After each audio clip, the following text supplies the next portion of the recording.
Hey guys, it's Jade here with another daily tarot reading. How are you doing today? So nice to see you. Let's get into it. So spirit guides of the highest truth and compassion. What is it that this beautiful collective of individuals needs to hear today for their daily message, for their highest good? What can we share with them today? Please and thank you.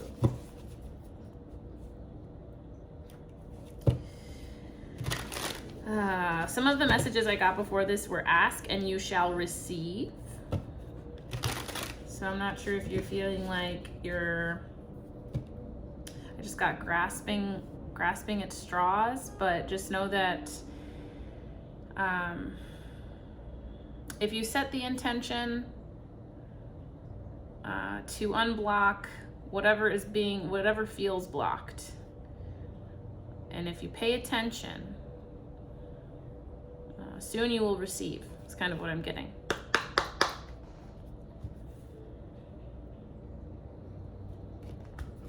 All right, so in your conscious mind, hello.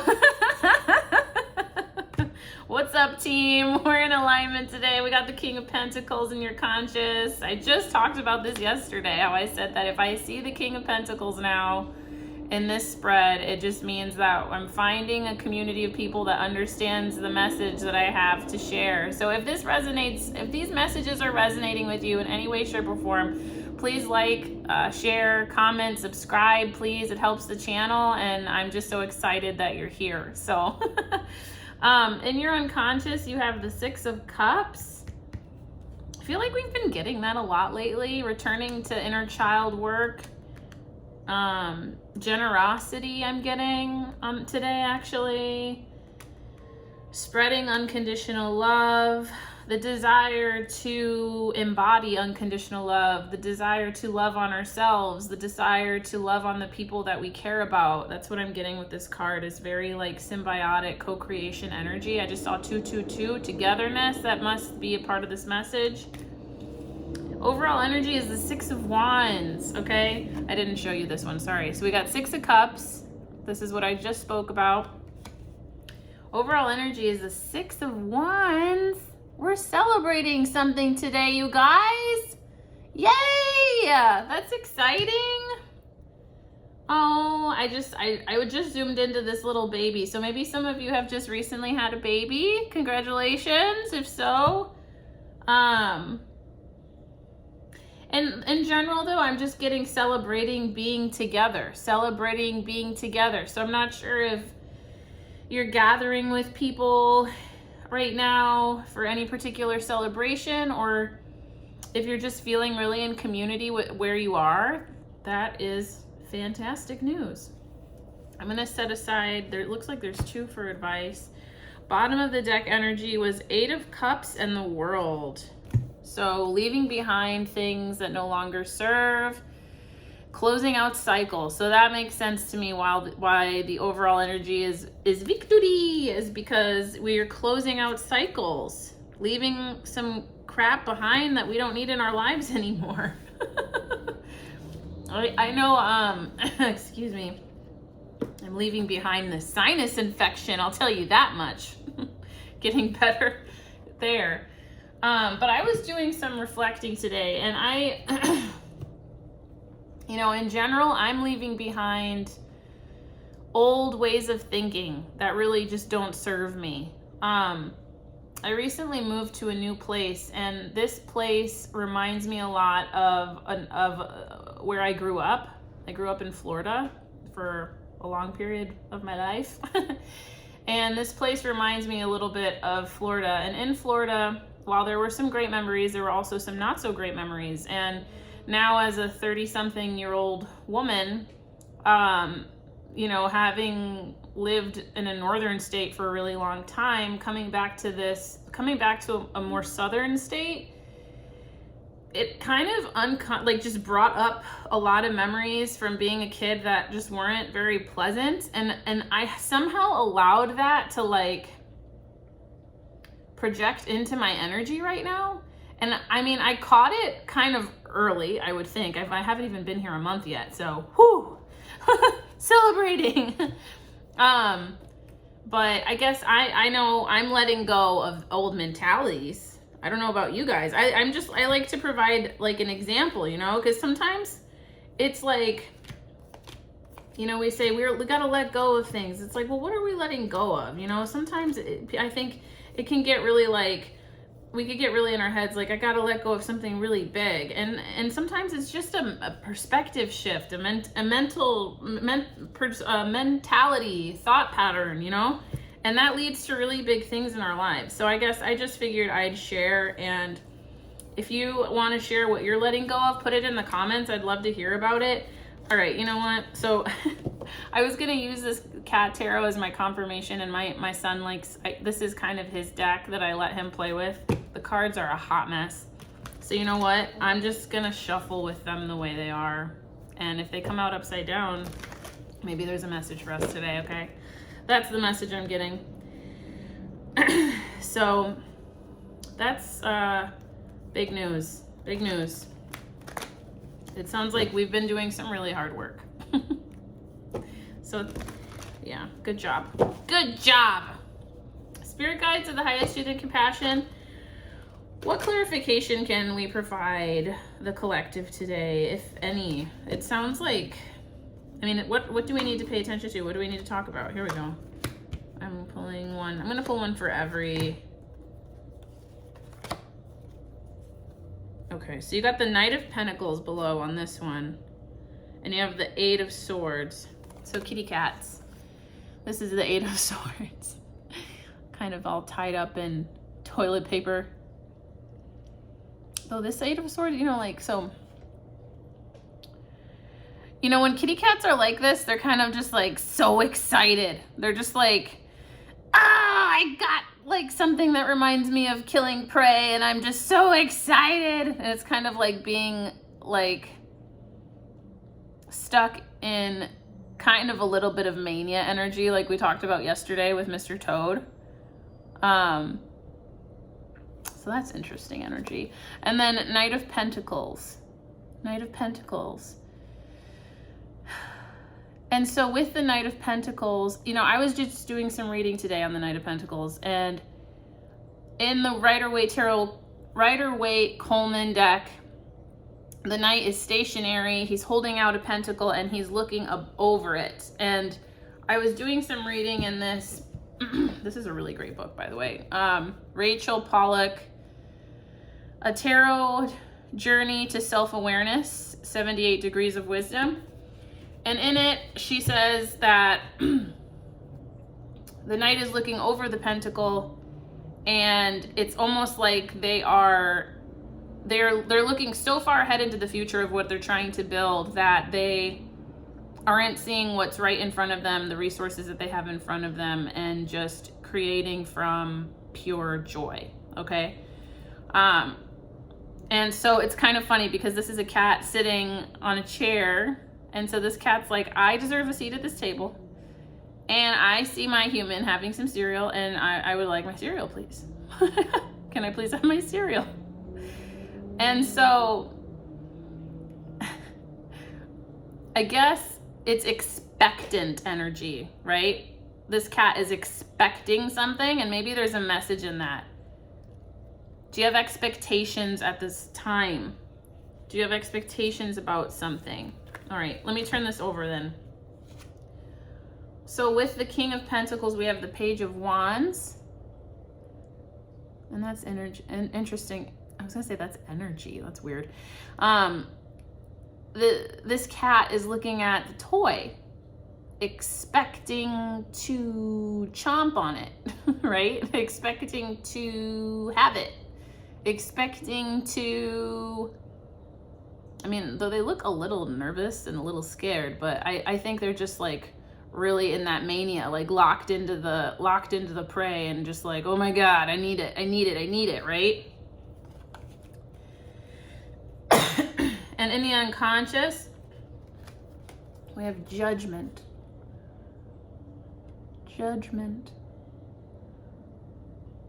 Making choices around where you're giving your energy, your time, your creativity, your love.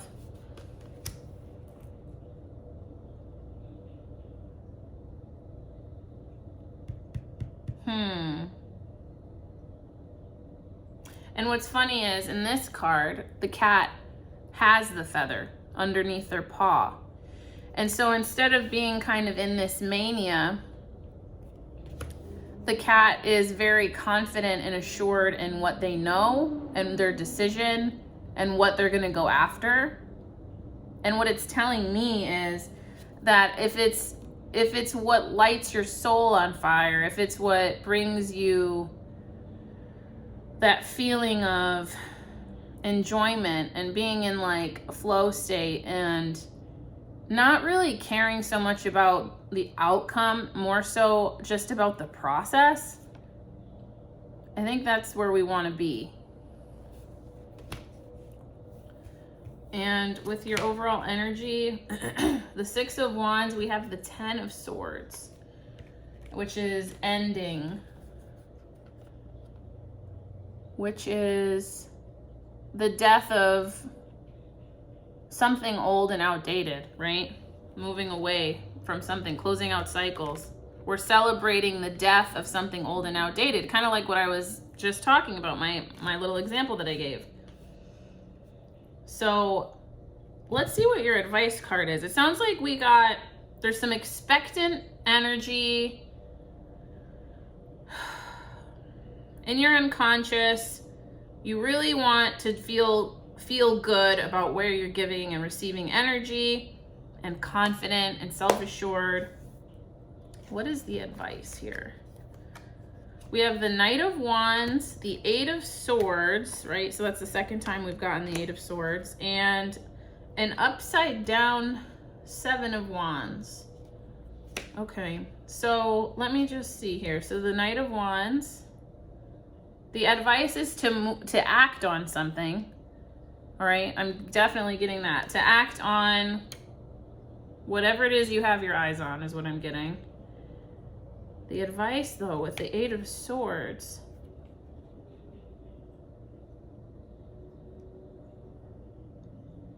Oh, wait a minute. Hold on.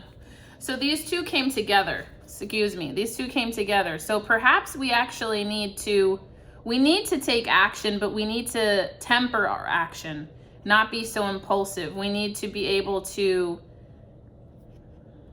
basically, we don't want complete stasis and being stuck, but we also don't want impulsive action. We want something in the middle. And with this upside down Seven of Wands,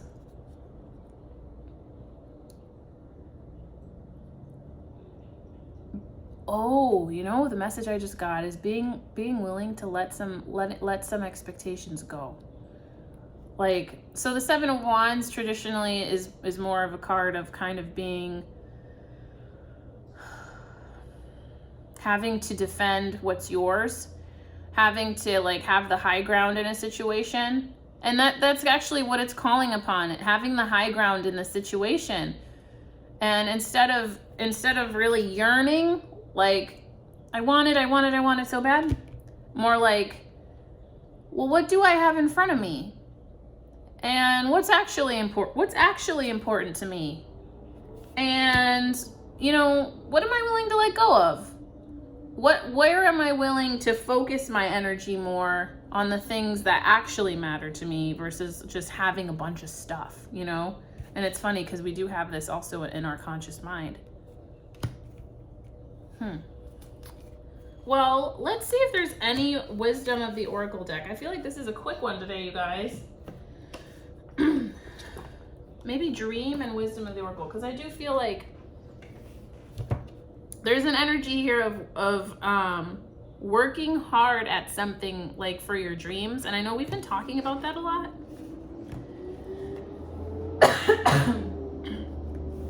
So I'll pull one of each. Yeah, I'm with you. I know the feeling of wanting to actualize something quickly. And I'm working on tempering my own expectations about things, you know. Ever since I moved, I've felt very like anxious. And like I said, it's part of that story, that old story that I've had with, you know, I don't need to hang on to those stories from being a kid, you know. But I don't know, it takes time. It doesn't just happen overnight, right? Like, this is hard work. So spirit guides are the highest truth and compassion. What can we share with this beautiful collective of individuals about having expectations on something, wanting something really badly, wanting it to come to fruition, and this advice of kind of taking a step back, assessing what we have, and moving forward. That one just popped right out. So we just got one, and then moving forward while we're really enjoying life. What do we need to know for the highest good of all? Thank you so much.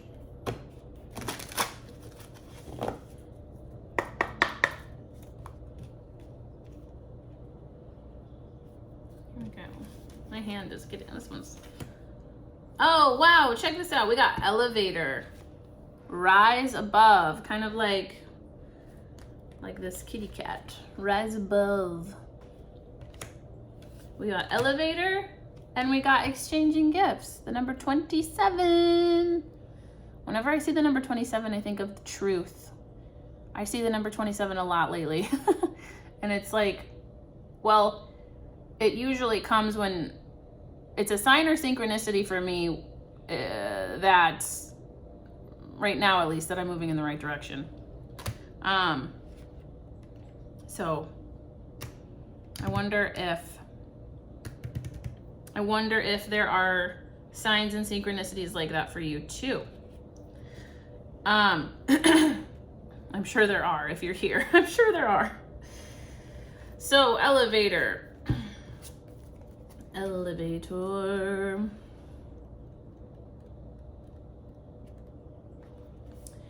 You have figured out the buttons and levers to press to manifest the experiences you desire in your life. You are elevating to a level of mastery, skill, and success. With each new level, you are rising in awareness, wisdom, power, and stature. With this raise comes responsibility. In order to remain grounded as you grow, keep the KISS method in mind. Keep it simple, stupid. Or sweetie. It says sweetie because, you know, the spiritual community. Keep it simple, sweetie.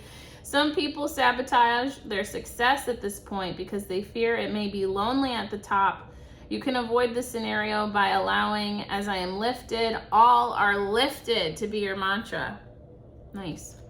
I am moving up in the world and I grow and glow from glory to greater glory. It sounds like you guys are ambitious and you're doing something, you're working on something, you're cultivating something. Where am I going? Okay, 27, exchanging gifts. Oh, I just flipped right to the page. The law of giving and receiving. Yes, like this. The law of giving and receiving. Currency trade-offs, weighing costs, and determining value. You're entering into a productive and enriching time when all manner of opportunities are being offered to you. You have everything you need to seize them, yet in order to honor them, you must put in the time, exchange your experience and skills, and commit heart and soul to what you're choosing to pursue. Yes, commit heart and soul, right? You can do it. You have what it takes to be successful if you align with the law of giving and receiving. You must engage in a dance of give and take, push and pull, doing and being. If you let fear guide your choices, you could deplete yourself or create an imbalance. This is not a time of just do, right? This isn't a time of just like, I want it. Use your currency wisely and be mindful of the value others bring to your life. I feel called to read the relationship message. Love is an exchange of life force energy given between two beings. It grows exponentially, and when it's reciprocated, you must give and receive in order for love to flourish and abundance to flow between you.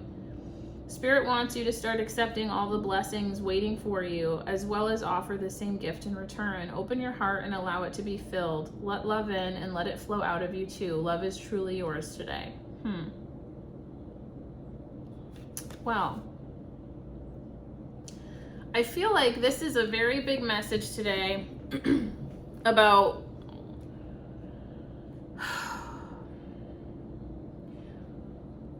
if we look into our heart of hearts, like, what is it that you really want? I don't know if you guys have written that down lately, but it's funny, I just did this for myself today because I really needed to get, like, come back to my intention in a lot of different work that I do. So what is it that you actually want? And what is it that you're telling yourself you have to have? They're usually different things, but if you're in alignment, they might not be. So what is it that you actually want? And I'm being guided to answer, how do you know what you actually want? That just came up. How do you know what you actually want?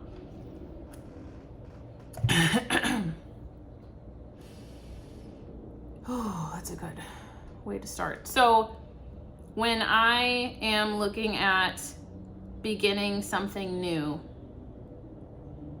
how do I know what I actually want is in alignment with how it makes me feel? So I know that this is what I want in my life. Giving and receiving in a community of people, or with a partner or friends that have my best interest at heart, and vice versa. That's just me. That's what I know lights me up. It could be different for you. How you know that will be how it makes you feel. So I would write down or think about all the times you felt at your best, and what ingredients were there to make that happen. And how can you live out your life consciously with those ingredients in your day-to-day or in your week? Where can you balance the need for, I'm getting like the need for feeding your soul with the need for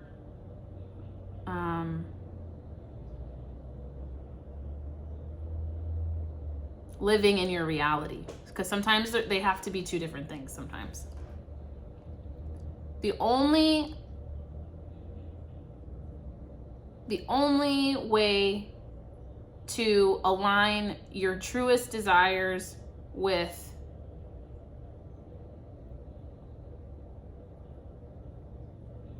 what you want for yourself in the future is if you start right now. You know what I mean?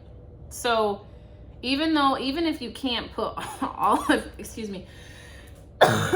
all of your effort into a project, let's just say because of life and because of bills and because of kids, how can you carve out some time today for what you really want?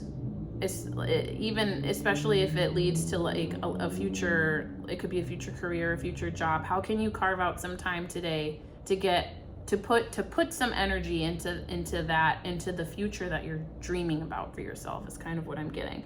And who can you speak with? Who's in your environment that you can speak with to help manifest this, is what I'm getting. So interesting. This message felt very like we're building something, and we're maybe feeling a little bit attached to an outcome. And the message is, remember why you wanted to do this in the first place? Every move you make should be genuine, authentic from that place. Engage with the community around you that supports you, and proceed accordingly. Like there's no need to go really fast. Just do something every day that puts more effort into that bucket. And then sooner or later, the energy that you put into that bucket, it's going to grow into something different, and the demands and the needs will be different. And that's how your life changes. So I'm on this journey with you, and if you have anything else to share related to this, please put it in the comments. If this related or resonated for you in any way, please like, share, subscribe. I love you guys so much, and I hope you have a great rest of your day. Bye.